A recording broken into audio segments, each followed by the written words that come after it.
Hello বন্ধুরা, দেখতে পাচ্ছ বাসন্তী পুজো শুরু হয়ে গেছে এবং মা মন্দিরে উপস্থিত হয়ে গেছে। মাকে সর্ব অলঙ্কার সজ্জিত হয়ে মা সপরিবারে হাজির হয়েছে মর্তে। এটাই কিন্তু এই বাসন্তী পুজোটাই কিন্তু মেন দুর্গা পুজো। আমরা যে পুজোটায় সকলে মিলে মেতে উঠি সেটা হচ্ছে অকাল বোধন দুর্গা পুজো।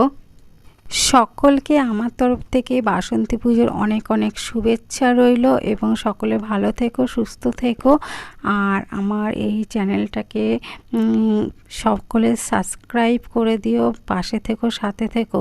তো দুর্গা পুজোতে আমরা হঠাৎ করে, এটা হচ্ছে আমার বাপের বাড়ির এলাকায় এই বাসন্তী পুজোটা, আমাদের যাওয়ার কোনো প্ল্যান ছিল না, হট করে আমরা গিয়েছি এবং সেখানটায় নৃত্য পরিবেশন চলছিল। আমরা নিচে ওখানে চট পাতা ছিল, সেখানে বসে পড়লাম। বসে এবার দেখতেই পাচ্ছ কত দর্শক ওখানে উপস্থিতি হয়েছে। এই বাসন্তী পুজো উপলক্ষে এখানে প্রত্যেকটা দিন এক এক রকমের প্রোগ্রাম হচ্ছে এবং একটু যে নৃত্য পরিবেশন হচ্ছিল সেটা একটু দেখে নিলাম। দেখে আমরা ওখান থেকে কিছু খাবার কেনাকাটা করে খেয়ে দিয়ে সেখান থেকে চলে যাব এবং আজকেই আবার শ্বশুরবাড়ি ফিরে আসব। মেয়ে গানের তালে তালে একটু নেচে নিচ্ছে, দেখতেই পাচ্ছ কীরকম মজা করছে। আর এটা হচ্ছে আমার শ্বশুরবাড়ি এলাকার বাসন্তী পুজো।